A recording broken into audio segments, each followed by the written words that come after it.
बताइएगा कि आपका कितना मार्क्स आया है। ठीक है, 75 में आपने कितना सही किया है।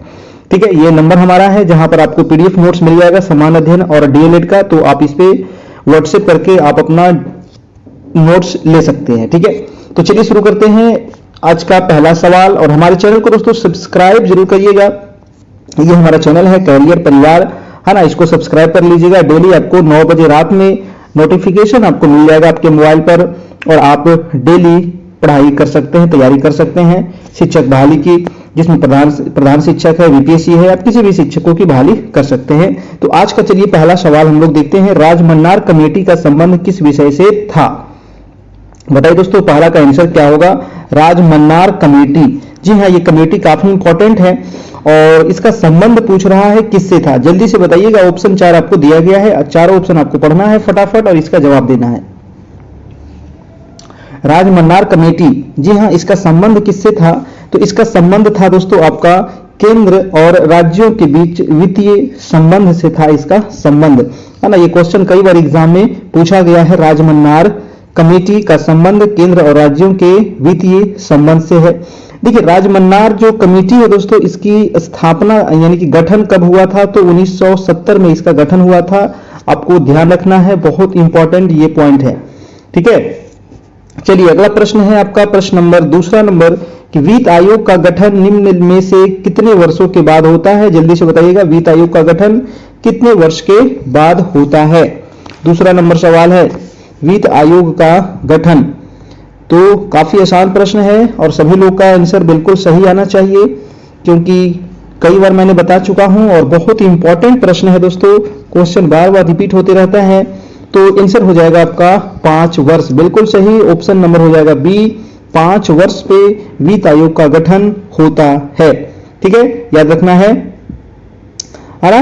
और संविधान की धारा को अगर आप देखिएगा तो 270 और 273 और 275 में निश्चित अवधि के अंतर पर एक वित्त आयोग गठित किए जाने का प्रावधान किया गया है, जो केंद्र और राज्यों के मध्य वित्तीय बंटवारे से संबंधित जो सिफारिश है वो राष्ट्रपति के समक्ष प्रस्तुत करता है ना। और वित्त आयोग का गठन प्रत्येक 5 साल पर किया जाता है।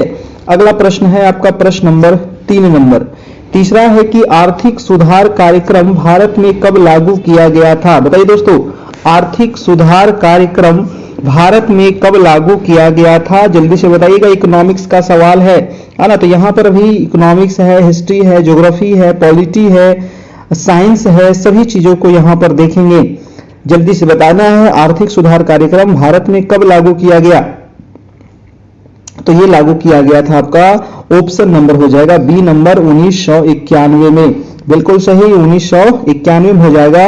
और ये जो लागू किया गया था 1991 में, तो आपको पता है कि 1991 में वित्त मंत्री कौन थे? तो डॉक्टर मनमोहन सिंह। याद रखना है दोस्तों, आर्थिक सुधार के जनक किसे कहे जाते हैं? तो डॉक्टर मनमोहन सिंह को कहे जाते हैं। ये भी सवाल आपको पूछा गया है।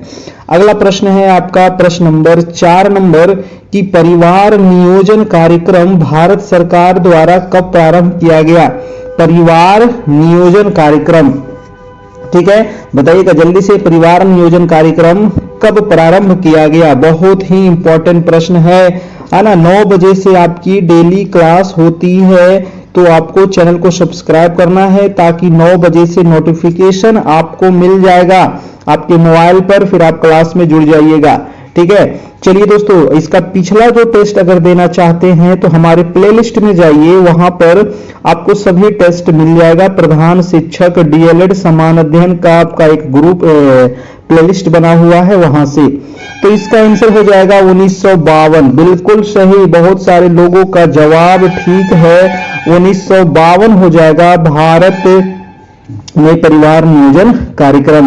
और दोस्तों, भारत जो है ना विश्व का पहला देश है। जी हाँ, भारत जो है विश्व का पहला देश है जिसने वर्ष 1952 में परिवार नियोजन के लिए राष्ट्रीय कार्यक्रम शुरू किया था।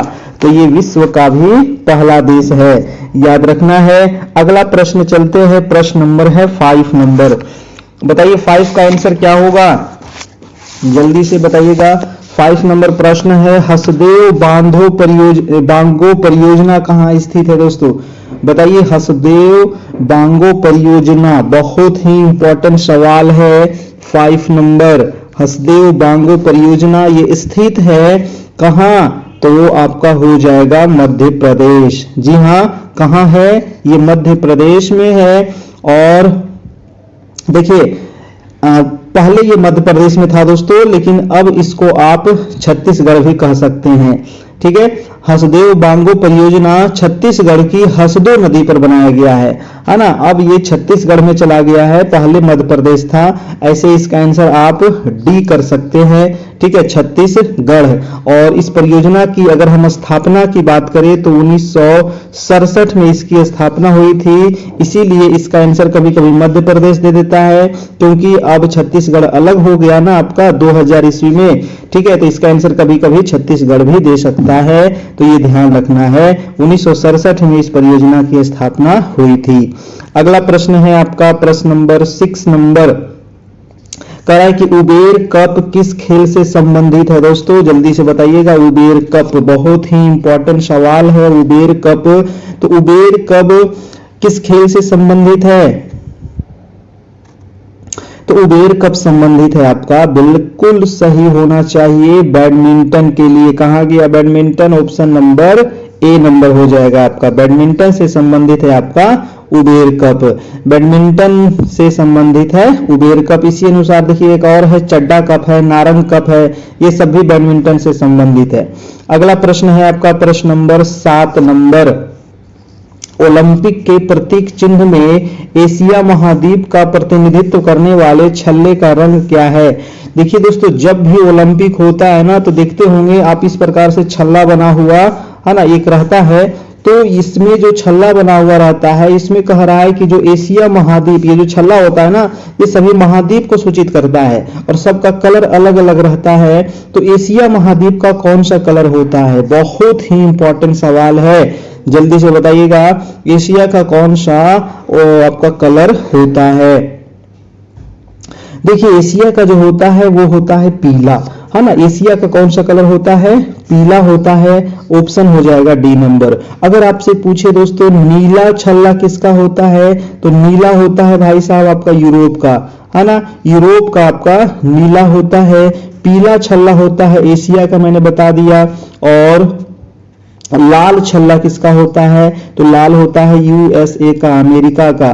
ठीक है, यूनाइटेड स्टेट ऑफ अमेरिका। और काला छल्ला होता है अफ्रीका का दोस्तों, है ना। काला किसका होता है? तो काला होता है अफ्रीका का। आप इसको नोट कर लीजिएगा ना, तो काफी अच्छा रहेगा। और हरा छल्ला किसका होता है? तो हरा होता है दोस्तों ऑस्ट्रेलिया का। ठीक है, ऑस्ट्रेलिया का आपका हरा छल्ला होता है, ओलंपिक वाला जो होता है आपका। ठीक है, याद रखना है। और एक क्वेश्चन अगर पूछा जाए ओलंपिक से, तो ओलंपिक ध्वज को कब मान्यता मिली थी, है ना। ये जो छल्ला वाला है, तो ओलंपिक ध्वज को जो मान्यता मिली थी ये 1913 में मिली थी, ये भी आपको याद रखना है। तो काफी इंपॉर्टेंट यहाँ से कई सवाल आपका हो गया। अगला प्रश्न है आपका प्रश्न नंबर 8 नंबर। 8 नंबर है कि भारत में एशियाई खेलों की शुरुआत कब हुई थी? बताइए जल्दी से, भारत में एशियाई खेलों की शुरुआत कब हुई थी? देखिए भारत में एशियाई खेल की अगर हम बात करें दोस्तों, इसकी शुरुआत ईस्वी बताना है, तो आपका आंसर हो जाएगा 1951। जी हाँ, 1951 में इसकी शुरुआत हुई थी भारत में एशियाई खेलों की। जी हाँ, है ना, एशियाई खेलों की शुरुआत हुई थी। और इस समय संघ ने चमकते सूर्य को अपना प्रतीक चिन्ह बनाया था आपका। ठीक है, अगला प्रश्न है आपका प्रश्न नंबर 9 नंबर। 9 नंबर है कि राजीव गांधी राष्ट्रीय युवा विकास संस्थान का मुख्यालय, वेरी वेरी इंपॉर्टेंट सवाल है। राजीव गांधी राष्ट्रीय युवा विकास संस्थान का मुख्यालय कहाँ है? तो जल्दी से बताइए, इसका आंसर क्या होगा 9 का?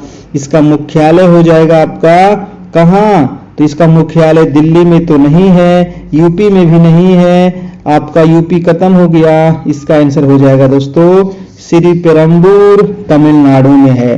ठीक है, श्रीपेरुम्बूर तमिलनाडु में इसका आपका संस्थान पड़ता है, मुख्यालय पड़ता है, राजीव गांधी राष्ट्रीय युवा विकास संस्थान। ठीक है, इसका मुख्यालय याद रखना है। अगर हम बात करें इसकी स्थापना की, मैंने हमेशा बता देता हूं, स्थापना आपको याद रखना है 1933। 1933 में इसकी स्थापना होती है, याद रखिएगा। अगला प्रश्न है, प्रश्न नंबर आपका हो जाएगा दोस्तों 10 नंबर सवाल है कि अमेरिका की एक कंपनी ने बासमती चावल का पेटेंट किस नाम के चावल के लिए प्राप्त किया है? बताइए दोस्तों, ये थोड़ा सा करेंट भी आपका ये क्वेश्चन हो गया, ऐसे ये करेंट अब पुराना हो गया है। बताइएगा अमेरिका की ये कौन सी कंपनी है जिसने बासमती चावल का पेटेंट किस नाम के चावल के लिए प्राप्त किया है? तो 10 का मैंने आंसर आपको बता देता हूं, राइस टैक। जी हाँ, राइस टैक के लिए ऑप्शन नंबर हो जाएगा बी नंबर। अगला प्रश्न है, ब्रिटेन की लौह महिला किसे कहा जाता है? बताइए, काफी अच्छा प्रश्न है। ब्रिटेन की लौह महिला के रूप में किसे जाना जाता है दोस्तों? है ना, ब्रिटेन की लौह महिला, तो लौह महिला के रूप में जाना जाता है पूर्व प्रधानमंत्री यहाँ की वो रह चुकी है मार्गरेट थैचर। जी हाँ, नाम सुने होंगे आप लोग, मार्गरेट थैचर को लौह महिला के रूप में जाना जाता है। ऑप्शन नंबर आपका हो जाएगा बी नंबर। ब्रिटेन की है तो याद रखिएगा, पूछा जाएगा, ब्रिटेन वाला क्वेश्चन पूछ देता है। अगला प्रश्न है आपका 12 नंबर, राष्ट्रीय कैडेट कोर यानी कि एनसीसी का गठन कब हुआ था? वेरी वेरी इंपॉर्टेंट सवाल है, जल्दी से बताइएगा। एनसीसी का गठन, एनसीसी का फुल फॉर्म भी याद रखिएगा, है ना, नेशनल कैडेट कोर होता है ना, राष्ट्रीय कैडेट कोर। इसका जो गठन हुआ था वो 1948 में हुआ था। इसका गठन हुआ था 1948 में, आंसर हो जाएगा आपका ए नंबर। और इसका मुख्यालय अगर पूछे दोस्तों, हेडक्वार्टर कहाँ है इसका? तो हेडक्वार्टर हो जाएगा इसका नई दिल्ली में। ठीक है, नई दिल्ली में इसका हेडक्वार्टर है, ये भी आपको याद रखना है। इसका मुख्य उद्देश्य क्या होता है? तो भारत की रक्षा के प्रति युवाओं एवं युवतियों को जागृत करना। ठीक है, तो ये आप ध्यान रखना है। अगला प्रश्न है दोस्तों आपका 13 नंबर। 13 नंबर है कि एनसीए क्या होता है? बताइए, एनसीए, है ना, एनसीए क्या है? तो एनसीए जो है दोस्तों नर्मदा कंट्रोल अथॉरिटी है। जी हाँ, नर्मदा नदी के बारे में आपको पढ़ाए हैं मैंने कई बार, नर्मदा नदी, है ना, नर्मदा नदी के बारे में मैंने कई पढ़ाया हूं। एनसीए क्या है, इसका फुल फॉर्म आपसे पूछ दिया तो नर्मदा कंट्रोल अथॉरिटी, ऑप्शन हो जाएगा सी नंबर आपका सही। नर्मदा जल विवाद न्यायाधिकरण के अंतिम आदेश और निर्णय के तहत नर्मदा नियंत्रण प्राधिकरण की स्थापना, उसके निर्देश और निर्णय के क्रियान्वयन के लिए एक तंत्र के रूप में की गई थी, याद रखिएगा। और नर्मदा प्राधिकरण की स्थापना हुई थी दोस्तों आपका 1980 में। नर्मदा नदी से और भी क्वेश्चन जैसे पूछेगा कि नर्मदा नदी कहां से निकलती है, तो ये निकलती है आपको अमरकंटक की पहाड़ी मध्य प्रदेश से। और कहां पर जाकर के ये गिरती है, तो ये खंभात की खाड़ी में जाकर के गिरती है ना, खंभात की खाड़ी में गिरती है। ये किस चीज का निर्माण करती है? तो ये ज्वार नदमुख का निर्माण करती है ना, ज्वार नदमुख का ये निर्माण करती है, डेल्टा का निर्माण नहीं करती है ना। और भी क्वेश्चन है नर्मदा से, जैसे कि नर्मदा कितने राज्य से बहती है, नर्मदा आपको कहां से निकलती है? तो अमरकंटक से मैंने आपको बता दिया, मध्य प्रदेश से। ठीक है, उसके अलावा नर्मदा पर ही बहुत सारे बांध बनाए गए हैं। सरदार सरोवर बांध आपको कई बार एग्जाम में पूछा गया है। गुजरात की जीवन रेखा इसको कहा जाता है, नर्मदा नदी को। ठीक है, और भी क्वेश्चन है दोस्तों कि दक्षिण भारत की वो कौन सी नदी है जो पश्चिम की ओर बहने वाली सबसे लंबी नदी है? तो ये नर्मदा नदी ही है जो पश्चिम की ओर बहती है, सबसे लंबी नदी है। ठीक है, हाँ ना, नर्मदा नदी किस घाटी से होकर के बहती है? तो ये भरंस घाटी से होकर के बहती है। ये सारे सवाल आपको याद होनी चाहिए, मैं रिवीजन करवा देता हूं। अगला प्रश्न देखते हैं, अगर आपसे पूछे कि नर्मदा नियंत्रण प्राधिकरण का मुख्यालय कहां है, तो नर्मदा नियंत्रण प्राधिकरण का मुख्यालय आपका इंदौर में है। ठीक है, चलिए नेक्स्ट प्रश्न है आपका, प्रश्न नंबर आपका 14 नंबर। और देखिए वीडियो को आप लोग सभी लोग थोड़ा सा लाइक कर दीजिएगा, जो लोग अभी तक चैनल को सब्सक्राइब नहीं किए हैं कर लीजिएगा सब्सक्राइब, बहुत फायदे का चीज है ना, बहुत फायदा आपको देगा, है ना, बिल्कुल फ्री में सारे चीज आपको मिल जाएंगे। लेकिन पीडीएफ नोट्स के लिए थोड़ा सा आपको चार्ज लगेगा, जो मैं नंबर आपको दिया हूं उस नंबर पे आप कांटेक्ट कर सकते हैं। प्रश्न है कि प्रसिद्ध फ्रांसीसी लेखक डोमिनिक लेपियर का द्वारा लिखित पुस्तक का नाम क्या है दोस्तों? डोमिनिक लेपियर, जी हाँ, ये लेपियर साहब जो है ना काफी इंपॉर्टेंट है, फ्रांसीसी लेखक हैं और इनकी पुस्तक जो है वो है आपका इट वाज 5 पास्ट मिडनाइट इन भोपाल, है ना, इट वाज 5 पास्ट मिडनाइट इन भोपाल इनकी पुस्तक है, ये आपको याद रखना है। ठीक है, और ये जो पुस्तक जो लिखी गई थी ना, ये लिखी गई थी भोपाल गैस त्रासदी पर। और भोपाल गैस त्रासदी के बारे में आपको थोड़ा सा बता दूं, बहुत इंपॉर्टेंट है। भोपाल गैस त्रासदी कब हुआ था? 3 दिसंबर को हुआ था, 1984 को हुआ था दोस्तों। मिथाइल आइसोसाइनेट गैस के रिसाव की वजह से हजारों लोगों की मृत्यु हो गई थी, है ना, ये आपको याद रखना है, 3 दिसंबर 1984 को। और उसी पर ये पुस्तक लिखी गई है, किनके द्वारा? ये फ्रांसीसी लेखक डोमिनिक लेपियर के द्वारा। अगला प्रश्न है आपका प्रश्न नंबर 15 नंबर सवाल कह रहा है कि विश्व व्यापार संगठन कब अस्तित्व में आया? बहुत बढ़िया प्रश्न है। विश्व व्यापार संगठन यानी कि WTO, world trade organization, full form भी याद रखना है। देखिए, वर्ल्ड ट्रेड ऑर्गेनाइजेशन यानी कि विश्व व्यापार संगठन, ये पहले मैं बता दूं कि ये अस्तित्व में कब आया था। ये अस्तित्व में आया था आपका 1 जनवरी 1995 को। तो 1995 आपको याद रखना है और पूरा डेट भी आप याद रखिएगा, 1 जनवरी, है ना, 1 जनवरी 1995 को ये अस्तित्व में आया। उसके बाद पूछेगा क्या कि विश्व व्यापार संगठन जो है इसका पुराना नाम क्या था? इसका पुराना नाम था दोस्तों गैट, है ना, GATT आपको याद रखना है, इसका गैट पुराना नाम था, है ना। इसका मुख्यालय आपको पूछेगा, इसका मुख्यालय कहाँ है भाई? तो इसका हेड क्वार्टर हो जाएगा आपका जिनेवा में। कहाँ है? जिनेवा में इसका हेड क्वार्टर है, ये आपको याद रखना है ना। इसका मुख्य उद्देश्य क्या होता है? तो बहुपक्षीय अंतर्राष्ट्रीय व्यापार प्रणाली के लिए संस्थागत तथा कानूनी आधार उपलब्ध कराना। तो बहुत ही इंपॉर्टेंट सवाल था ये आपका। विश्व व्यापार संगठन 1 जनवरी 1995 को स्थापना होती है। WTO इसको कहते हैं, वर्ल्ड ट्रेड ऑर्गेनाइजेशन, है ना। और इसका मुख्यालय आपको याद रखना है, हेडक्वार्टर जिनेवा में है। अगला प्रश्न चलते हैं आपका 16 नंबर है कि हिंदी कविता साहित्य के रीतिकाल का प्रथम कवि किसे माना जाता है? बहुत ही बढ़िया प्रश्न है। बताइए, हिंदी कविता साहित्य के रीतिकाल का प्रथम कवि किसे माना जाता है? तो दोस्तों ये माना जाता है किसको? आंसर हो जाएगा आपका केशव दास को। जी हाँ, केशव दास को माना जाता है। क्या माना जाता है? तो हिंदी कविता साहित्य के रीतिकाल का प्रथम कवि। जी हाँ, प्रथम कवि। अगला प्रश्न है आपका प्रश्न नंबर 17 नंबर है कि ओलंपिक में सबसे पहला स्वर्ण पदक भारत ने कहां प्राप्त किया? देखिए, ओलंपिक से ना आपको एक आध सवाल जरूर पूछेगा, ठीक है, ओलंपिक से एक आध सवाल जरूर पूछेगा, खेल उल से पूछ लेता है ना। ओलंपिक हो गया, क्रिकेट हो गया, अभी देखिए IPL वगैरह हो रहा है ना। तो इन सभी चीजों से आपको ध्यान में रखना है। तो सबसे पहला स्वर्ण पदक कह रहा है कि भारत ने कहां प्राप्त किया था? तो 17 का हो जाएगा दोस्तों एम्स्टर्डम में, है ना। एम्स्टर्डम में ये प्राप्त किया था भारत पहला स्वर्ण पदक, है ना, याद रखना है। और कब प्राप्त किया था?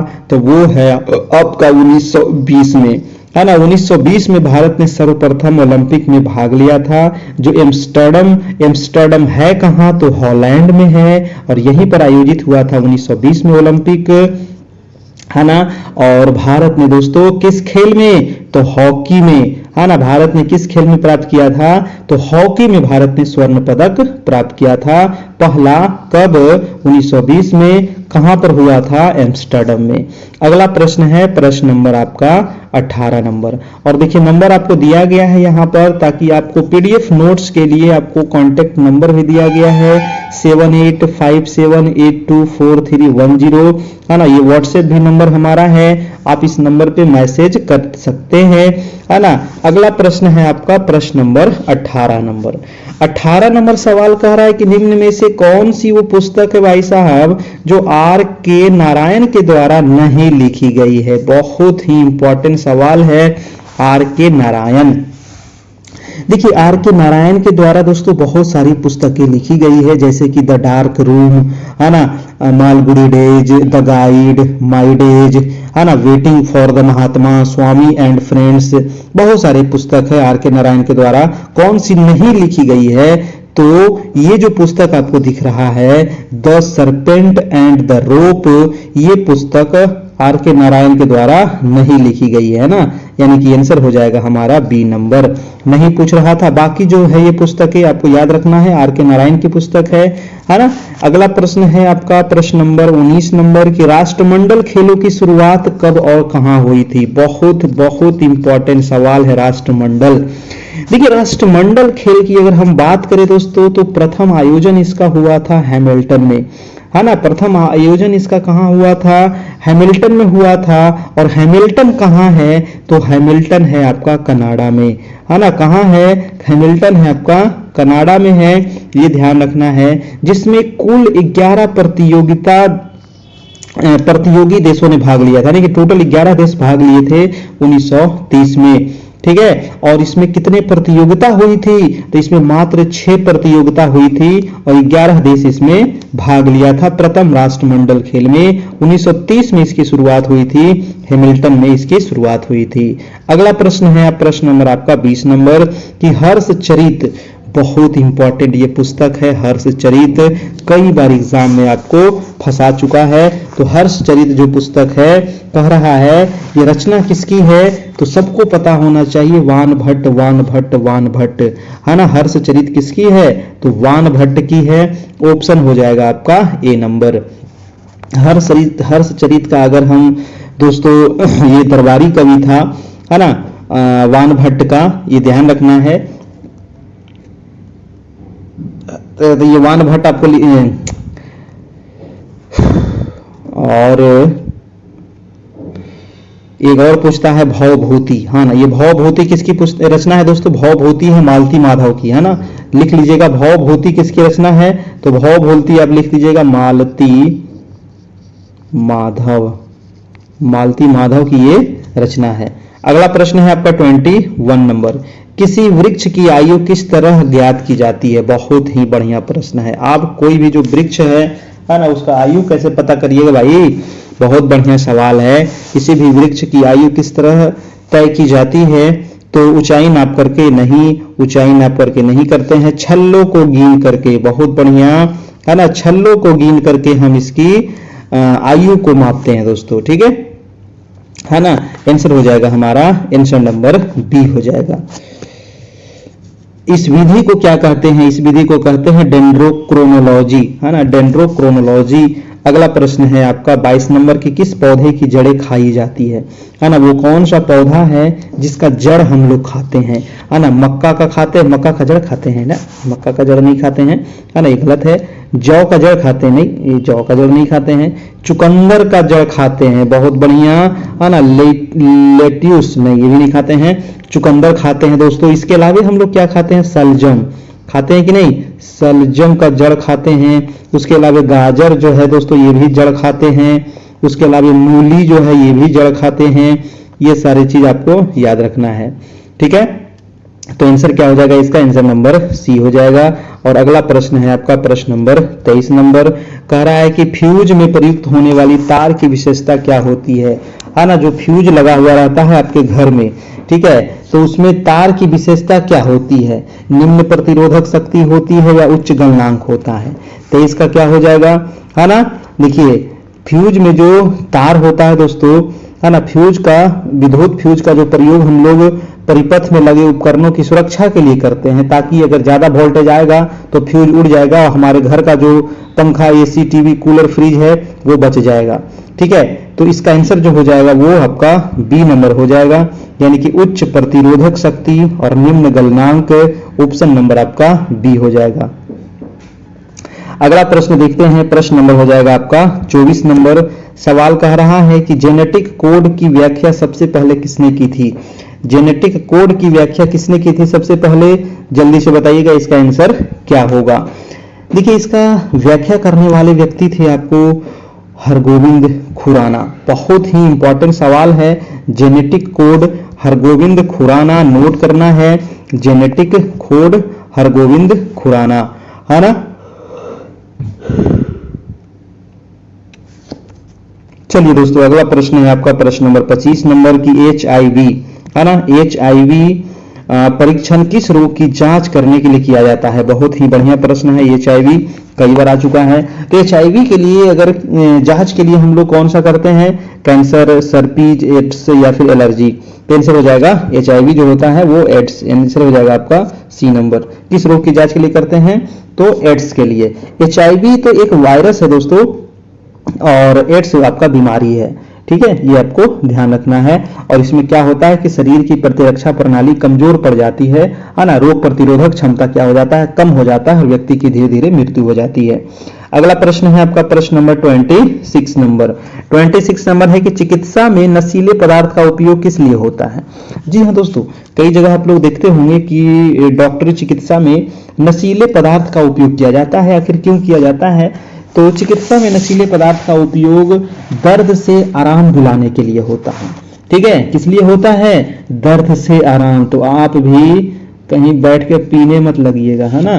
दर्द से आराम दिलाने के लिए इसका प्रयोग होता है। ऑप्शन नंबर आपका C हो जाएगा आपका, ठीक है। अगला प्रश्न देखिएगा, प्रश्न नंबर है आपका 27 नंबर कि ऑस्टियोलॉजी किस विषय के अध्ययन को कहा जाता है? जल्दी से बताइएगा, ऑस्टियोलॉजी किस विषय के अध्ययन को कहते हैं? तो ऑस्टियोलॉजी दोस्तों हड्डी, है ना, शरीर में जो हड्डियों है, हड्डी या फिर अस्थि जो होता है उसको अस्थि कहते हैं, तो उसके अध्ययन को ही कहते हैं ऑस्टियोलॉजी, है ना। तो आंसर हो जाएगा हमारा अस्थियां, ऑप्शन नंबर D हो जाएगा। अस्थियों के अध्ययन को ही ऑस्टियोलॉजी कहते हैं। अगला प्रश्न है प्रश्न नंबर आपका 28 नंबर कि पागल कुत्ते के काटने का इलाज किसने खोजा था? जी हाँ, बच के रहिएगा पागल कुत्ता से, है ना। तो पागल कुत्ते के काटने का इलाज, क्योंकि ये काटेगा तो फिर आप भी कुत्ते की तरह भौंकिएगा, है ना। तो पागल कुत्ते के काटने पर क्या लगता है? सुई लगता है, और उस सुई का नाम है रेबीज नामक रोग हो जाता है ना। रेबीज नामक रोग हो जाता है दोस्तों, है ना। और रेबीज का टीका फिर लगता है, ठीक है। तो इस टीका का जो खोज किया गया था वो लुई पास्चर के द्वारा किया गया था, है ना। बहुत बढ़िया, सभी लोग अपना अपना जवाब देते चलिएगा, है ना। लुई पास्चर हो जाएगा। लास्ट में जरूर बताइएगा कि आपने कितना सही किया है, ठीक है। 75 में कितना सही किए? 40 किए, 50 किए, 55 किए, 60 किए, है ना। तब न पता चलेगा कि आपकी तैयारी कैसी चल रही है। तो पागल कुत्ते के काटने पर जो इलाज खोज किया था वो लुई पास्चर जी के द्वारा किया गया था। अगला प्रश्न है प्रश्न नंबर आपका 29 नंबर कि जो पूर्व सर्वात्रिक रक्तदाता है उसका रक्त समूह कौन सा होता है? सर्वात्रिक रक्तदाता जो होता है दोस्तों, इसका रक्त समूह आपसे पूछ रहा है कि रक्त समूह इसका कौन होगा? ए होगा, ओ होगा, बी होगा या AB होगा? क्या होगा इसका आंसर 29 का? 29 का हो जाएगा दोस्तों आपका आंसर नंबर O, है ना। जो सर्वात्रिक रक्तदाता यानी कि देने वाला, ठीक है, तो सभी को दे सकता है जिसका ब्लड ग्रुप O है ना। और जब सर्वात्रिक सर्वग्राही किसको कहते हैं, मतलब सभी से ले सकता है, तो वो होता है AB, है ना। AB जो है वो सबसे ले सकता है। अगला प्रश्न है आपका प्रश्न नंबर है 30 नंबर कि किस विटामिन से रक्त के थक्के जमते हैं? जी हाँ, रक्त के थक्के जमने के लिए दोस्तों आपके शरीर में विटामिन K होना बहुत जरूरी है ना। नहीं तो अगर कहीं पर कट लग जाता है तो वहां से ब्लड आपका निकलते रह जाएगा, है ना। तो विटामिन K की वजह से ही वो थक्का जम जाता है और ब्लड रुक जाता है, ठीक है। तो विटामिन K के कारण रक्त के थक्के जमते हैं। और विटामिन K जो है वो वसा में विलेय विटामिन होता है, ये भी आपको ध्यान रखना है, ये वसा में विलेय होता है और मानव द्वारा कुछ प्रकार के प्रोटीनों का संश्लेषण करने के लिए यह जरूरी है, ये ध्यान रखना है। अगला प्रश्न है आपका पीलिया रोग। जी हाँ दोस्तों, शरीर जिसमें क्या हो जाता है? पीला पड़ जाता है। तो पीलिया रोग जो होता है शरीर के किस अंग को प्रभावित करता है? बहुत ही इंपॉर्टेंट सवाल है, जल्दी से बताइए। जो पीलिया रोग है ये शरीर के किस अंग को प्रभावित करता है? तो 31 का हो जाएगा आपका यकृत को, है ना। हमारे जो यकृत है इसको प्रभावित करता है दोस्तों आपका पीलिया रोग, ठीक है, ये आपको याद रखना है। और पीलिया रोग कैसे होता है भाई? तो आप और मार्केट का मत खाइएगा, ठीक है। तो मार्केट का सामान खाने से, गंदा पानी पीने से, है ना, इसी वजह से पीलिया रोग होता है। तो मार्केट का सामान कभी खाना ही नहीं है, फुचका चाट ये सब चीज, ठीक ना, उसी सब से होता है आपका। अगला प्रश्न है आपका, क्रायोजेनिक इंजन का प्रयोग कहाँ होता है, बताइएगा। क्रायोजेनिक इंजन का प्रयोग जो होता है वो कहाँ पर होता है, तो इसका आंसर क्या हो जाएगा, परमाणु भट्टी में नहीं साहब, आपका तीव्र रेल में नहीं, बोइंग में, स्पेस शटल में होता है दोस्तों, आपका ऑप्शन नंबर बी हो जाएगा, है ना, स्पेस शटल में होता है क्रायोजेनिक इंजन का प्रयोग, ठीक है ना। देखिए 150 डिग्री सेंटीग्रेड और उसके नीचे के तापमान को क्रायोजेनिक कहा जाता है और ये स्पेस शटल में ही इसका उपयोग किया जाता है। ऑप्शन हो जाएगा आपका ऑप्शन नंबर डी हो जाएगा, बिल्कुल सही। अगला प्रश्न है आपका 33 नंबर कि डायनेमो का क्या कार्य होता है। जी हाँ, डायनेमो का उपयोग कहाँ पर होता है, इसका कार्य क्या होता है, तो ये क्या करता है, मैंने कई बार बता चुका हूँ डायनेमो के बारे में, ठीक है, क्योंकि बहुत बार एग्जाम में पूछा गया है। तो डायनेमो करता है दोस्तों यांत्रिक ऊर्जा को विद्युत ऊर्जा में परिवर्तित, है ना, यांत्रिक ऊर्जा को क्या करता है, विद्युत ऊर्जा में परिवर्तित करता है आपका डायनेमो। आंसर हो जाएगा आपका आंसर नंबर ए हो जाएगा। नेक्स्ट प्रश्न है आपका वाटर जेट तकनीक का उपयोग किया जाता है। तो वाटर जेट तकनीक का उपयोग कहाँ करते हैं, सिंचाई में, खाद्यान्न के वेधन में, अग्निशमन में, भीड़ नियंत्रण में, कहाँ पे करते हैं, 34 का क्या हो जाएगा, तो वाटर जेट तकनीक का उपयोग हम लोग करते हैं अग्निशमन में। जी हाँ, आंसर हो जाएगा दोस्तों आपका सी नंबर, अग्निशमन में किया जाता है वाटर जेट तकनीक का प्रयोग, है ना। काफी अच्छा सवाल था। और नेक्स्ट प्रश्न उससे भी अच्छा प्रश्न है कि फरवरी को विज्ञान दिवस क्यों मनाते हैं।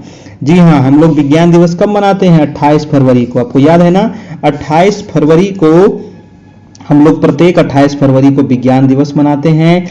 और क्यों मनाते हैं, तो रमन प्रभाव प्रकाश में आया था, इसी वजह से, यानी कि आंसर आपका ए ही हो जाएगा, बिल्कुल ठीक, है ना। सीवी रमन ने ही इसका मतलब खोज किया था दोस्तों, है ना, रमन प्रभाव का। इसीलिए हम लोग 28 फरवरी को, प्रत्येक 28 फरवरी को विज्ञान दिवस मनाते हैं। तो ये दिवस भी आपको याद रखना है, ठीक है। और इसीलिए, है ना, इसीलिए इनको 1930 ईस्वी में एक क्वेश्चन और आपको ध्यान रखना है कि नोबेल पुरस्कार भी दिया गया था, है ना, सीवी रमन को। इसीलिए रमन प्रभाव के लिए ही 1930 में नोबेल प्राइज दिया गया था।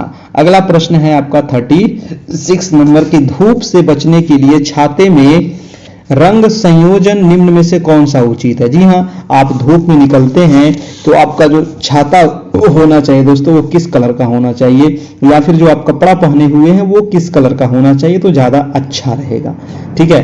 तो आपको काला पहनना चाहिए, कभी नहीं काला मत पहनिएगा, है ना। ऊपर से सफेद और नीचे से काला होनी चाहिए। ऑप्शन नंबर आपका सी हो जाएगा। जो छाता होता है ना, तो छाता का कलर कैसा होना चाहिए, नीचे से काला और ऊपर से सफेद।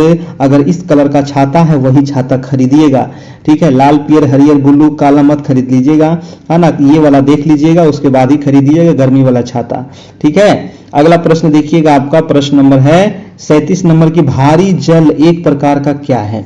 जी हाँ, भारी जल यानी कि D2O ड्यूटेरियम ऑक्साइड जो भारी जल होता है दोस्तों, ये किस रूप में कार्य आता है, तो ये मंदक के रूप में कार्य आता है, ठीक है। भारी जल का उपयोग हम लोग मंदक के रूप में करते हैं। ड्यूटेरियम ऑक्साइड D2O, है ना, जिसको भारी जल कहते हैं।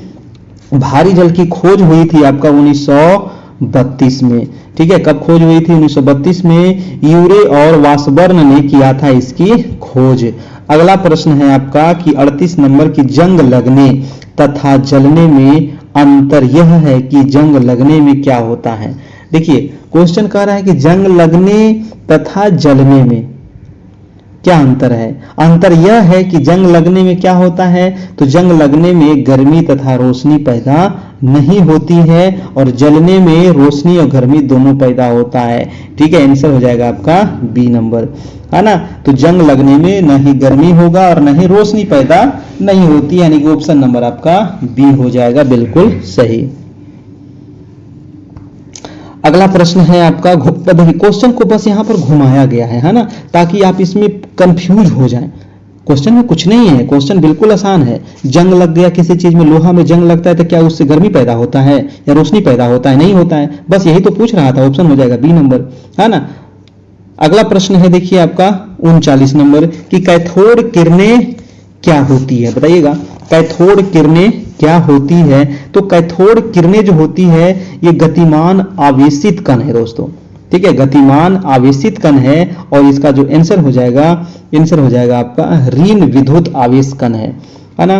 ऋण विद्युत आवेश कण है, ये धन नहीं है, ऋण विद्युत आवेश कण है आपका कैथोड किरणें, याद रखिएगा ऋण विद्युत है। अगला प्रश्न देखिएगा, प्रश्न नंबर है आपका 40 नंबर, भोपाल।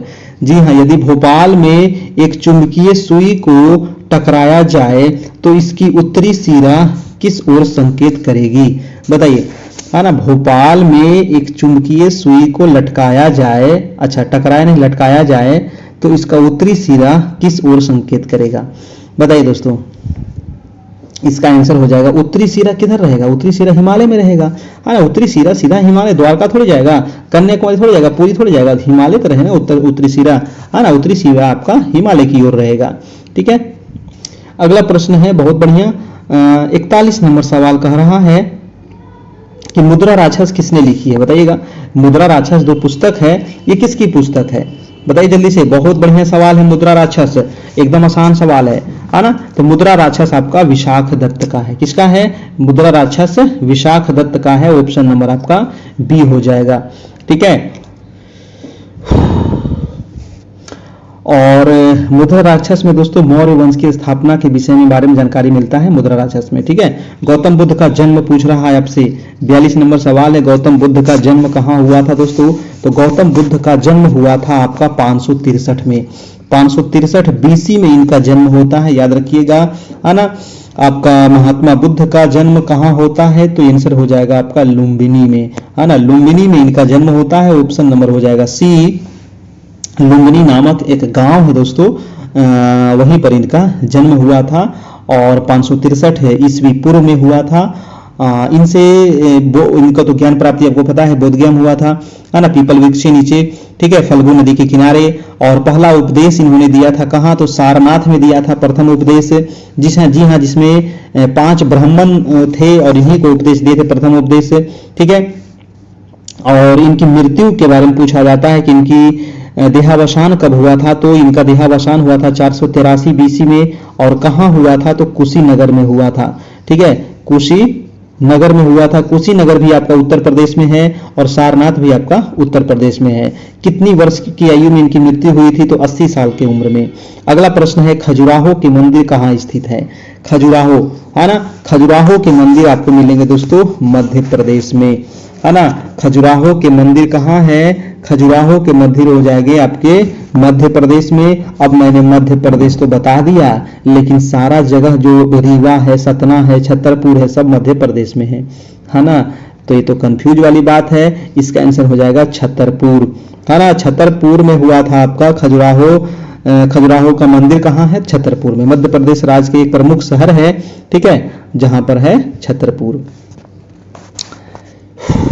अगला प्रश्न चलिए नेक्स्ट प्रश्न है आपका, पानीपत की तीसरी लड़ाई कब लड़ी गई थी? पानीपत की 3 लड़ाई हुई थी, है ना। तीनों लड़ाई के बारे में आपको यहाँ पर बता दूं कि पहला लड़ाई हुई थी 1526 में, दूसरा हुई थी 1556 में और तीसरा हुआ था 1761 में। ये तीनों लड़ाई को आपको याद रखना है, 1526, 1556, 1761। तो तीसरी लड़ाई हमसे पूछ रहा है, तीसरी लड़ाई हुआ था 1761 में। मराठा और अफगानिस्तान के शासक उस समय था अहमद शाह अब्दाली, है ना। मराठा और अफगानिस्तान के शासक अहमद शाह अब्दाली के बीच हुआ था और इस युद्ध में दोस्तों अहमद शाह अब्दाली विजित हुआ था और मराठे पराजित हुए थे, यानी कि इसका आंसर क्या हो जाएगा? 1761 हो जाएगा। अगला प्रश्न है आपका 45 नंबर कि दिल्ली का जंतर मंतर कब बनाया गया था? जी हाँ, जंतर मंतर आप नाम सुनते होंगे हमेशा समाचार में कि जंतर मंतर पर धरना दिए हुए हैं। तो जंतर मंतर ये कब बनाया गया था? 45 का आंसर क्या हो जाएगा? जंतर मंतर का निर्माण हुआ था आपका 1704 ईस्वी में, है ना। कब हुआ था इसका निर्माण? 1704 में हुआ था जंतर मंतर का निर्माण। ऑप्शन नंबर आपका ए हो जाएगा बिल्कुल सही। अगला प्रश्न चलते हैं, प्रश्न नंबर है आपका 46 नंबर है कि गौतम बुद्ध की मृत्यु कहाँ हुई थी। ये तो मैंने अभी बता दिया कि गौतम बुद्ध की मृत्यु हुई थी 483 बीसी में, है ना, 483 बीसी में हुई थी, ईस्वी पूर्व में हुई थी। और कहाँ हुई थी, तो कुशीनगर में हुई थी, 80 साल की उम्र में हुई थी, है ना, जिसको कहा जाता है महापरिनिर्वाण प्राप्त हुआ था इनको, है ना, ये आपको याद रखना है। ठीक है, 483 बीसी में इनकी मृत्यु हो गई थी 80 साल की आयु में। कुशीनगर आपका कुशीनगर ये भी उत्तर प्रदेश में है। अगला प्रश्न है 47 कि निम्नलिखित में से कौन सा सिंधु घाटी की सभ्यता पर प्रकाश डालता है। सिंधु घाटी की सभ्यता पर प्रकाश कौन डालता है। चलिए ऑप्शन देख लेते हैं। पुरातात्विक संबंधी खुदाई, शिलालेख, धार्मिक ग्रंथ या फिर बर्तनों एवं मोहरों पर लिखावट। क्या हो जाएगा 47 का। देखिए 47 सिंधु घाटी सभ्यता के बारे में कह रहा है दोस्तों, तो इसका आंसर हो जाएगा पुरातत्व संबंधी खुदाई। ऑप्शन नंबर हो जाएगा आपका ए नंबर हो जाएगा 47 का। ठीक है, सिंधु सभ्यता के बारे में। सिंधु सभ्यता की खोज कब हुई थी, तो खोज इसकी हुई थी 1921 ईस्वी में। किसने खोज किया था, दयाराम साहनी के द्वारा किया गया था, है ना, दयाराम साहनी के द्वारा किया गया था इसका खोज। ठीक है, चलिए अगला प्रश्न देखते हैं दोस्तों। प्रश्न है कि टीपू सुल्तान की राजधानी कहाँ थी। जल्दी से बताइएगा टीपू सुल्तान की राजधानी। जी हाँ दोस्तों, वो टीपू सुल्तान, है ना, श्रीरंगपट्टनम की संधि हुई थी ना, श्रीरंगपट्टनम में, है ना, लड़ते लड़ते बेचारे क्या हो गए थे, शहीद हो गए थे। ठीक है, मृत्यु हो गई थी इनकी। टीपू सुल्तान की अंग्रेजों से लड़ते लड़ते इनकी मृत्यु हो गई थी। इनकी राजधानी कहाँ थी, तो इनकी राजधानी थी आपका श्रीरंगम, जिसको कहा जाता है श्रीरंगपट्टनम, है ना, तो यही थी इसकी राजधानी, है ना, श्रीरंगपट्टनम। आपको याद होगा कि हैदर अली की मृत्यु के बाद 1782 ईस्वी में टीपू सुल्तान मैसूर का शासक बना था दोस्तों। ठीक है, हैदर अली की मृत्यु के बाद। अगला ये क्वेश्चन और भी पूछता है ना कि स्वतंत्रता का वृक्ष किसने लगाया था, है ना, क्वेश्चन सुने होंगे आप लोग, स्वतंत्रता का वृक्ष। तो स्वतंत्रता का वृक्ष यही लगाए थे, टीपू सुल्तान ही लगाए थे। और कहां लगाए थे ये भी पूछता है, तो श्रीरंगपट्टनम में लगाए थे। ठीक है, अगला प्रश्न है आपका प्रश्न नंबर 49 नंबर कि नादिर शाह ने निम्न में से किसके शासनकाल में भारत पर आक्रमण किया था दोस्तों, है ना, तो नादिर शाह ने किसके शासनकाल में भारत पर आक्रमण किया था।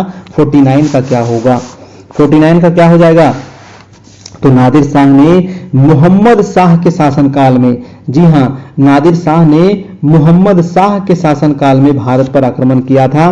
मोहम्मद शाह जो था ना, एक अयोग्य शासक था। ठीक है, एक क्या था, एक अयोग्य शासक था। क्वेश्चन कई बार इस प्रकार से पूछता है कि निम्नलिखित में से कौन से शासक एक अयोग्य शासक है, तो मोहम्मद शाह। ठीक है ना, मोहम्मद शाह जो था ना, अधिकांश समय जो था वो पशुओं की लड़ाई देखने में बिता देता था, वेश्याओं के बीच रहता था, मदिरा पान में हमेशा डूबा रहता था दोस्तों आपका मोहम्मद शाह। तो इसीलिए इसको कहा जाता है अयोग्य शासक, है ना। इसीलिए इस शासक को, मोहम्मद शाह को दोस्तों रंगीला की भी उपाधि दिया गया था इसको, है ना, रंगीला की भी उपाधि इसको दिया गया था मोहम्मद शाह को। अगला प्रश्न चलते हैं, प्रश्न नंबर है आपका तालीकोटा का युद्ध कब हुआ था, जल्दी से बताइएगा। तालीकोटा का युद्ध हुआ था आपका 1500 कब, 1500 हुआ था 65 में, है ना, 1565 में हुआ था तालीकोटा का युद्ध हुआ था। चलिए अगला प्रश्न है कि महात्मा बुद्ध को ज्ञान किस स्थान पर प्राप्त हुआ था। महात्मा बुद्ध को देखिए कुछ कुछ ऐसे जो हैं, ऐसे तो आपके सिलेबस में मॉडर्न ही लिखा है, लेकिन आपको बौद्ध धर्म से जरूर पूछेगा, है ना। बीपीएससी में भी ऐसे ही लिखा था, लेकिन वो आपको उठा लेता है क्वेश्चन। ठीक है, ये चीज आपको ध्यान रखना है। ठीक है, कि आपको मॉडर्न तो लिखता है, लेकिन वो जो कुछ कुछ चीजें ऐसी है जो बिहार से संबंधित है, आपका उससे क्वेश्चन आपको पूछ लेता है दोस्तों, चाहे वो प्राचीन हो या फिर मेडाइवल हो या फिर आधुनिक हो, है ना। तो महात्मा बुद्ध को ज्ञान की जो प्राप्ति हुई थी वो कहाँ हुई थी, तो वो हुई थी आपको, भाई ये तो क्वेश्चन आपको बता दिए थे, बोध ज्ञान हुई थी, है ना, 563 में इनकी जन्म हुई थी बीसी में, है ना, बोध ज्ञान, इनको ज्ञान की प्राप्ति हुई थी। ये आपको याद रखना है पीपल वृक्ष के नीचे। अगला प्रश्न है आपका, भारत का राष्ट्रीय चिन्ह जिसे अशोक स्तंभ शीर्ष से लिया गया है वह कहां पर स्थित है। बहुत बढ़िया प्रश्न है दोस्तों, है ना। भारत का राष्ट्रीय जो चिन्ह है जिसे अशोक स्तंभ शीर्ष से लिया गया है वो कहां स्थित है, तो ये कहां पर स्थित है भाई, तो ये जो राष्ट्रीय चिन्ह जो है जिसे अशोक स्तंभ शीर्ष से लिया गया है ना, ये सारनाथ वाराणसी में है। कहाँ है? ये सारनाथ में है। और सारनाथ कहाँ है? तो सारनाथ है दोस्तों आपको वाराणसी में। ठीक है, वाराणसी उत्तर प्रदेश में है, वाराणसी के पास ही है ये।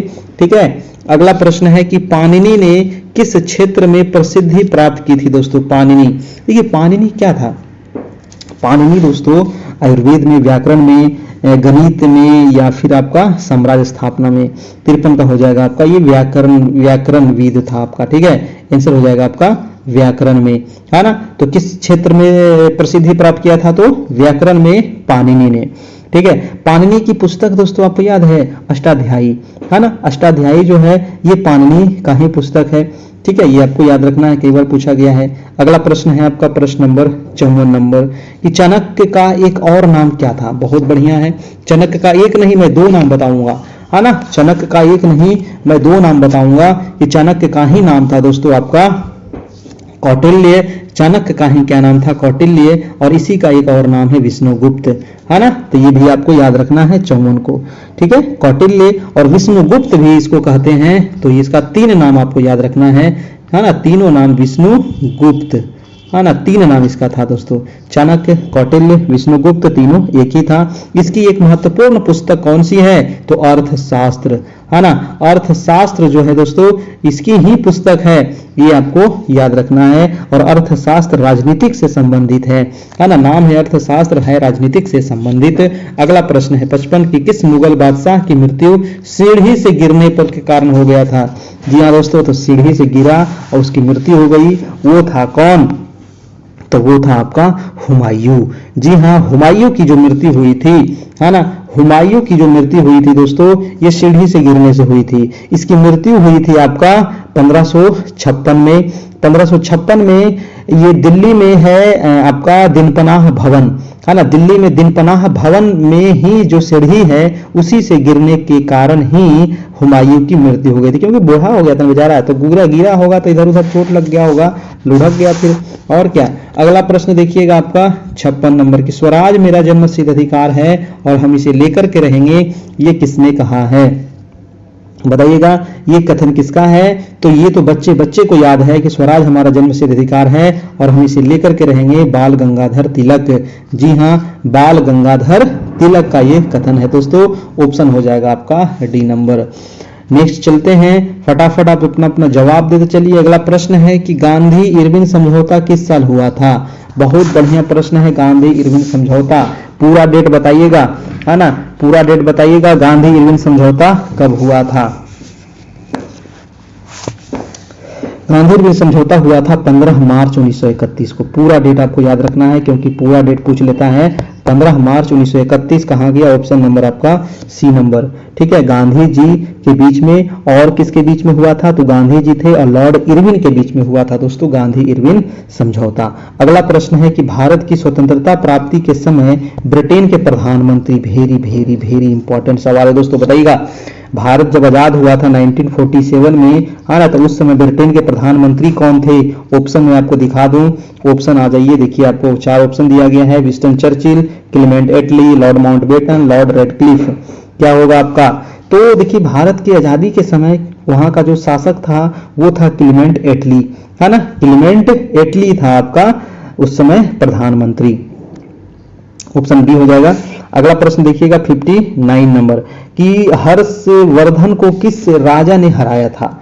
बताइए दोस्तों, हर्षवर्धन को किस राजा ने हराया था? तो हर्षवर्धन को किसने हराया था? तो पुलकेशिन द्वितीय हराया था, है ना। किसने हराया था हर्षवर्धन को? पुलकेशिन द्वितीय ने हराया था। ऑप्शन हो जाएगा बी नंबर। और 606 ईस्वी में हर्षवर्धन थानेश्वर के सिंहासन पर बैठा था और हर्षवर्धन ने लगभग 41 साल तक इन्होंने शासन किया था। ठीक है, और इन्होंने जालंधर, पंजाब, कश्मीर, नेपाल सभी को जीत लिया था। हाँ, इसका आंसर हो जाएगा आपका पुलकेशिन द्वितीय इसको फिर हराया था दोस्तों। अगला प्रश्न देखते हैं, प्रश्न नंबर है आपका 60 नंबर, करो या मरो का नारा किसने दिया? जी हाँ, करो या मरो, है ना, करो या तो मरो, ये नारा दिया गया था किसके द्वारा, तो हमारे महात्मा गांधी जी के द्वारा, है ना। अंततः इन्होंने भी दोस्तों मतलब कि इन सभी चीजों पर उतर गए थे, ऐसे तो अहिंसा के पुजारी थे, ठीक है, लेकिन लास्ट में इन्होंने भी कहा नहीं, करो या मरो, जब तक नहीं करेंगे तब तक भारत आजाद नहीं होगा, है ना। तो 1942 में दिया गया था आपको करो या मरो का नारा, याद रखना है 1942 में, है ना। और भारत छोड़ो आंदोलन हुआ था आपका 8 अगस्त 1942 को शुरुआत हुआ था और 9 अगस्त को सभी को गिरफ्तार कर लिया गया था जीरो आवर के तहत, जिसमें गांधी जी को आगा खां पैलेस में रखा गया था, है ना। एक क्वेश्चन यहां से और पूछेगा कि 1942 में, ठीक है, जब भारत छोड़ो आंदोलन हुआ था उस समय इंग्लैंड के प्रधानमंत्री कौन थे, तो 1942 के समय कौन थे, अभी मैंने बताया था आजादी के समय क्लीमेंट एटली थे, है ना, लेकिन 1942 के समय कौन थे, यानी कि भारत छोड़ो आंदोलन के समय कौन थे, तो विंस्टन चर्चिल, है ना।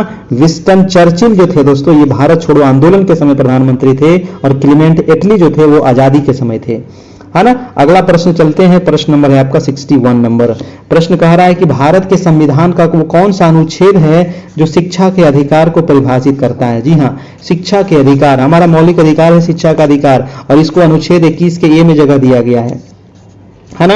अनुच्छेद 21 के ए में इसको जगह दिया गया है। और दोस्तों इसको कब जोड़ा गया हमारे संविधान में, ये आपको याद होना चाहिए, है ना। और ये चीज आपको याद होना चाहिए कि इसको जोड़ा गया था 86वें संविधान संशोधन हुआ था, कब, तो 2002 में हुआ था 86वें संविधान संशोधन, जिसमें क्या जोड़ा गया कि जो भी बच्चे हैं 6 से लेकर के 14 साल तक के, उनको अनिवार्य और निःशुल्क शिक्षा दी जाए, है ना। 6 से लेकर के 14 साल तक के जो भी बच्चे हैं उनको अनिवार्य और निःशुल्क शिक्षा दी जाए, अनुच्छेद 21 के ए के तहत, 86वें संविधान संशोधन के तहत, ठीक है। अगला प्रश्न देखते हैं, प्रश्न नंबर है आपका 62 नंबर कि भारत की नागरिकता निम्नलिखित में से किस प्रकार से प्राप्त की जा सकती है। बताइए, भारत की नागरिकता किस प्रकार से प्राप्त करिएगा। देखिए, भारत की नागरिकता प्राप्त करने के लिए ना आपको बहुत सारे प्रोसेस है, ठीक है। आप भारत के हैं, है ना, भारत में आपका जन्म हुआ है तो आप भारत के नागरिक हैं।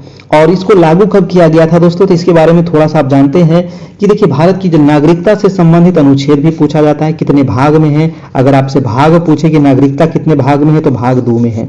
अनुच्छेद आपको 5 से लेकर 11 तक इसका अनुच्छेद है आपका, ठीक है। और ये भारतीय नागरिकता अधिनियम 1955 के अधीन भारतीय नागरिकता जो प्राप्त होगा वो जन्म के द्वारा प्राप्त होगा, देशीयकरण के द्वारा प्राप्त होगा, पंजीकरण के द्वारा होगा, वंश परंपरा के द्वारा होगा, या अर्जित भूभाग के विलय के द्वारा होगा।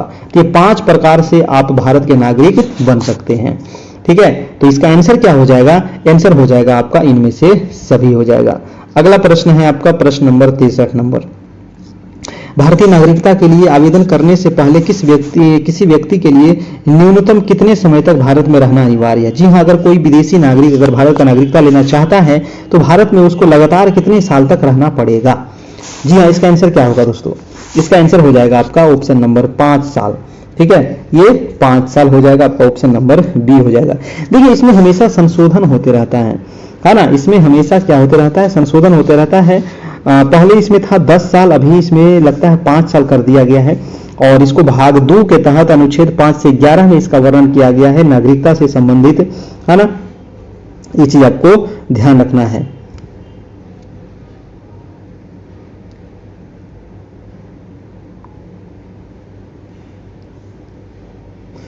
देशीयकरण द्वारा नागरिकता तभी प्राप्त की जाएगी जब संबंधित व्यक्ति कम से कम 12 वर्ष तक यहां रह सका हो। लेकिन हमको लग रहा है कि 5 साल इसमें गलती दिया हुआ है ना, 5 साल नहीं होना चाहिए, यहां पर हमको लगता है 12 साल होना चाहिए दोस्तों, है ना। इसको आप कंफर्म कीजिएगा, है ना।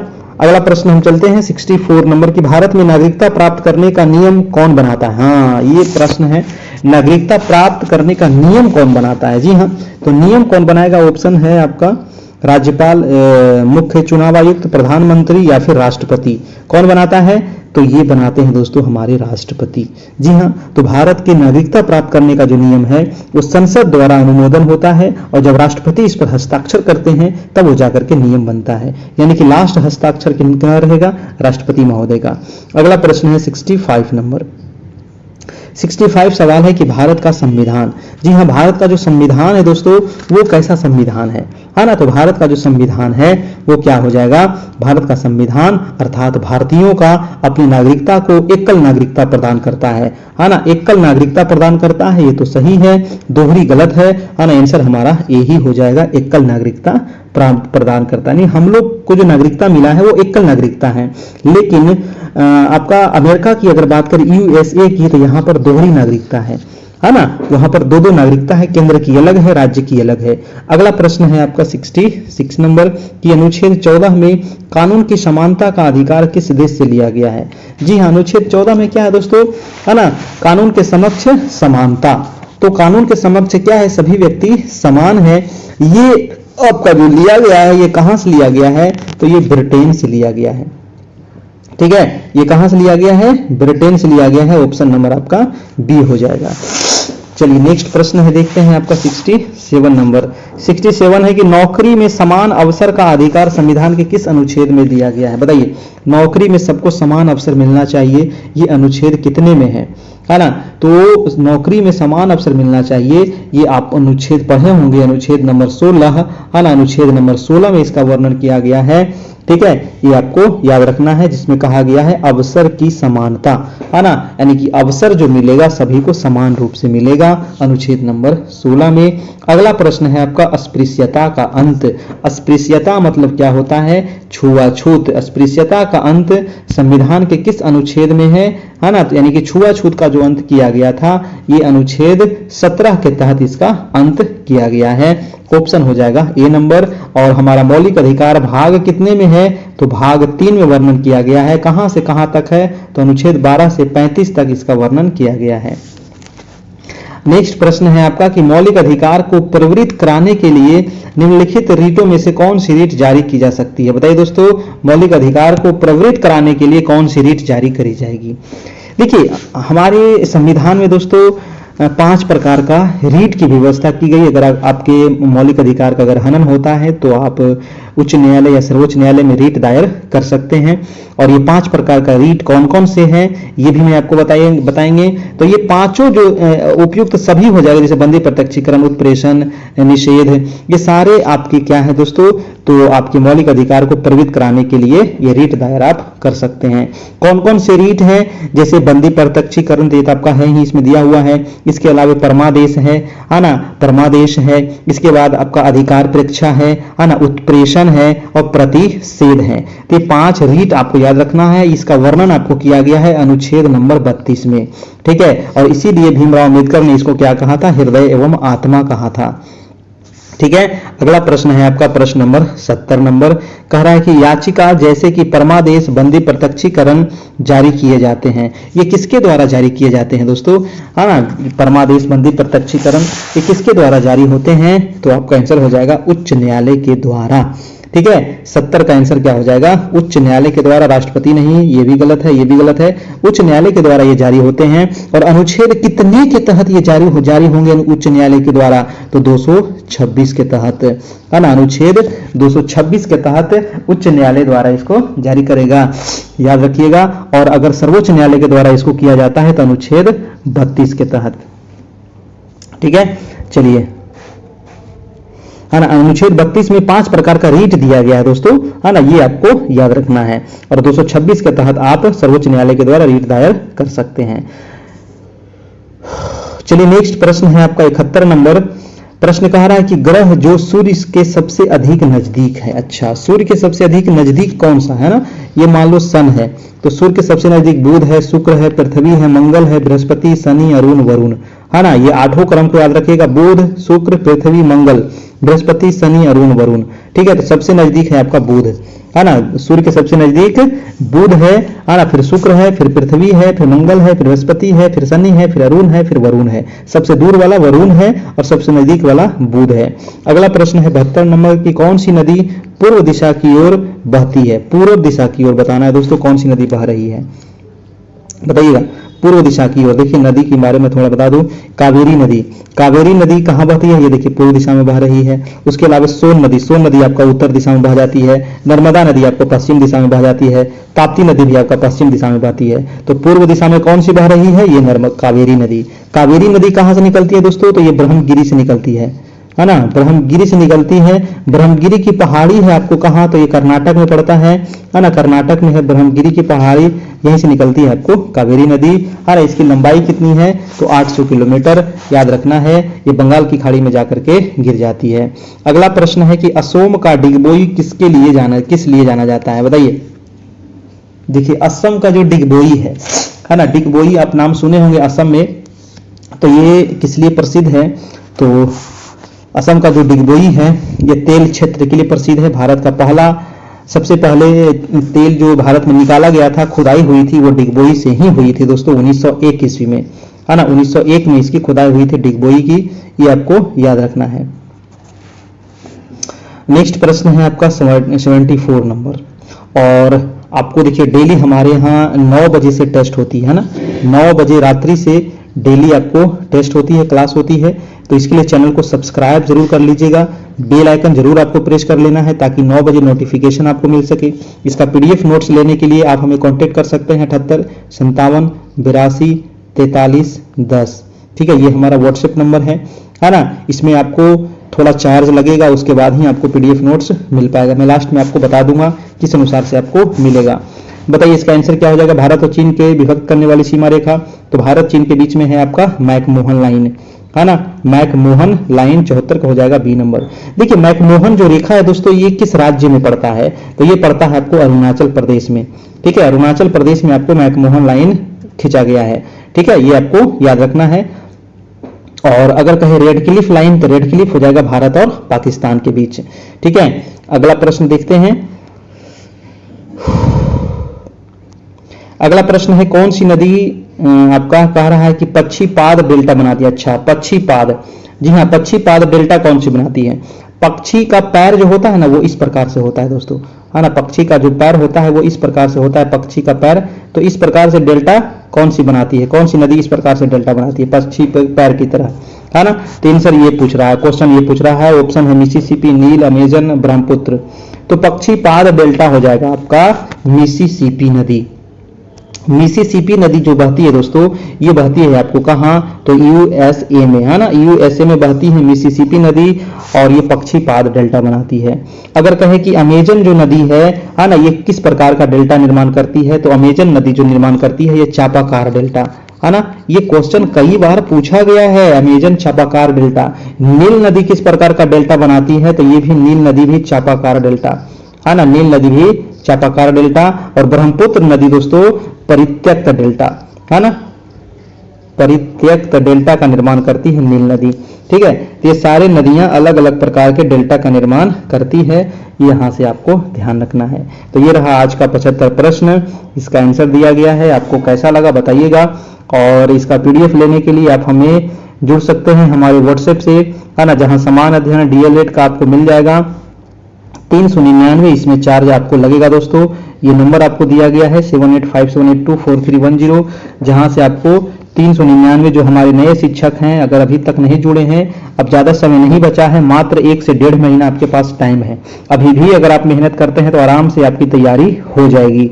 ठीक है, तो डेली आपकी क्लास करना है, और पीछे जितना क्लास हो गया है वो भी आपको मिल जाएगा, पीडीएफ आपको मिल जाएगा डीएलएड का, आपका समान अध्ययन का, और देखिए कल ही आपको साइंस का भी आपको नोट्स दिया गया है ना, क्वेश्चन दिया गया है, उसको भी आप लोग देखते रहिएगा। ठीक है, और जो पुराने शिक्षक अगर इसमें जुड़ना चाहते हैं फिर से, तो 201 रुपया उनको पे करना पड़ेगा, तभी हमारे नए ग्रुप में जुड़ेंगे और उनको फिर सब चीज मिलेगा दोस्तों। तो ये रहे नंबर आपका, है ना, जो भी पेमेंट करेंगे इस नंबर पर, या फिर नए शिक्षक हो या पुराने शिक्षक हो, है ना, तो पुराने शिक्षक को 399, नए शिक्षक को 399 करना होगा, पुराने शिक्षक को 201 करना होगा। ठीक है, और जो भी पेमेंट करेंगे तो स्क्रीनशॉट लेके हमारा व्हाट्सएप पर भेज दीजिएगा, है ना, तभी आपको हम जोड़ पाएंगे ना, तब ना पता चलेगा कि आपने पेमेंट किया है कि नहीं किया है। तो इसीलिए पेमेंट करने के बाद आप हमें व्हाट्सएप कर दीजिएगा, ताकि आपको हम वहां पर जोड़ सके और आपको सारे पीछे वाला मटेरियल आपको प्रोवाइड कर सके। थैंक यू, धन्यवाद, गुड नाइट। आज के लिए इतना ही, फिर मिलते हैं कल, गुड नाइट।